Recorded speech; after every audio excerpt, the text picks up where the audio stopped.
Pertanyaan sekarang, saya yakin Tuhan saya Allah, tapi Allah nggak kelihatan. Ada alasan tak kenapa Allah nggak kelihatan? Ada alasannya. Anda tanamkan baik-baik, ini masalah akidah yang paling penting. Kata Nabi, atau disebutkan dalam banyak riwayat, bahwasanya nabi-nabi pun belum pernah ada nabi yang lihat Allah, termasuk Nabi Muhammad SAW. Kita ambil dalilnya dalam hadis Bukhari.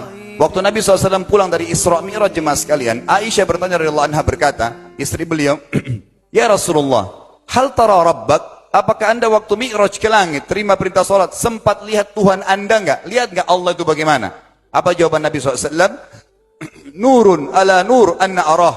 Allah itu cahaya, di atas cahaya, terang sekali. Bagaimana saya bisa melihatnya? Artinya Nabi SAW mengatakan, saya sendiri belum pernah lihat bagaimana itu Allah. Contoh sebelumnya Nabi Musa alaihissalam. Nabi Musa waktu menerima wahyu Taurat, itu selama 40 hari, turun Taurat lengkap. Al-Quran 23 tahun baru lengkap. Kalau Taurat 40 hari, nunggu di gunung Tursina. Tursina sebuah wilayah di Mesir sekarang. Itu banyak gunung-gunung batu, ada satu gunung batu yang tinggi, Nabi Musa nunggu di situ. Setiap hari Jibril datang turunin surah, turunin ayat gitu. Setelah berlalu 37 hari dari 40 hari menunggu Taurat turun, Nabi Musa alaihissalam tiba-tiba bertanya kepada Allah, mengatakan begini dalam Al-Quran, A'udzu billahi rajim, Rabbi arini andur ilaik. Wahai Tuhanku, izinkan aku melihatmu. Aku beriman kau ada ya Allah, tapi aku ingin lihat kau bagaimana. Allah menjawab, tidak mau mengecewakan Nabi Musa. Sebagai manusia Allah mengatakan, lan tarani. Perlu anda tahu dalam bahasa Arab jemaah sekalian ada 3 kosakata la, tidak yang berarti tidak. Ada la biasa artinya tidak, ada lam dengan mim, lam artinya tidak pernah, ada lam dengan nun, lan artinya tidak akan pernah. Allah mengatakan apa? Lan tarani, kau tidak akan mampu melihatku hai Musa. Tapi Allah nggak mau kecewain Musa. Ternyata Musa selama 37 hari jemaah sekalian kagum-kagum melihat gunung-gunung batu di situ. Pergantian siang malam, burung-burung yang terbang, air yang mengalir di lereng-lereng gunung. Lalu dia mengatakan, Allah mengatakan apa? Walakin undur ilal jabal, fa in istaqarra makanahu fasawfa tarani. Coba kamu lihat gunung-gunung batu di sekitarmu hai Musa. Kalau mereka bisa menampung kedatanganku, kata Allah, kau akan bisa melihatku. Apa yang terjadi? Allah lanjutkan, falamma tajalla rabbuhu lil jabal. Waktu Allah baru niat mau datang, belum datang, ja'alahu dakka. Semua gunung batu itu hancur lebur, tidak mampu menampung kedatangan Allah. Wa kharra Musa sa'iqa. Lalu Musa pingsan tiba-tiba. Waktu Nabi Musa bangun, langsung ucapkan kalimat, amantu billah. Saya beriman pada Allah. Berarti fakta lapangan, nabi-nabi aja belum pernah lihat Allah. Masih pertanyaan lagi jemaah sekalian, kenapa Allah nggak bisa kelihatan? Saya akan jawab dan tolong ini jadikan sebagai pegangan hidup.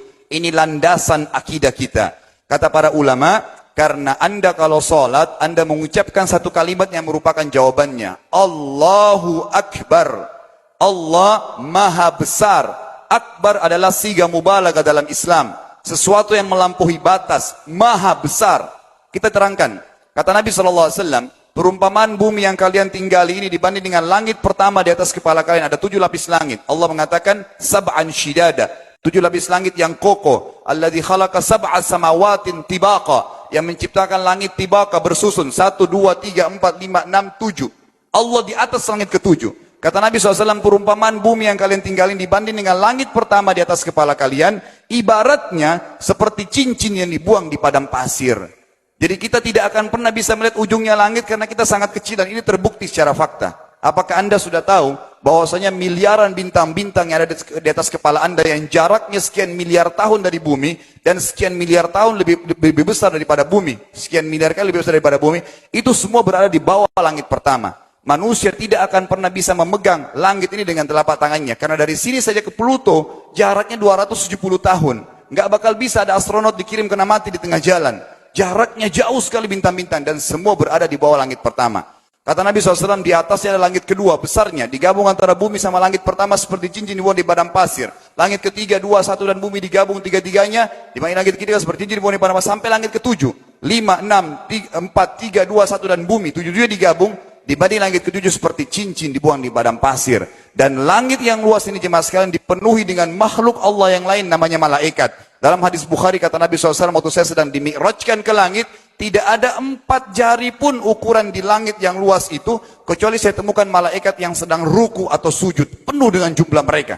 Anda tahu malaikat itu ada namanya nama kelompok, seperti Rakib, Atid itu kelompok, di bawah Rakib banyak miliaran malaikat, di bawah Atid miliaran malaikat. Sama dengan Munkar Nakir, ada memang nama kelompok. Makanya kalau manusia 5 miliar, rakib atidnya 10 miliar. Rakib atidnya 10 miliar.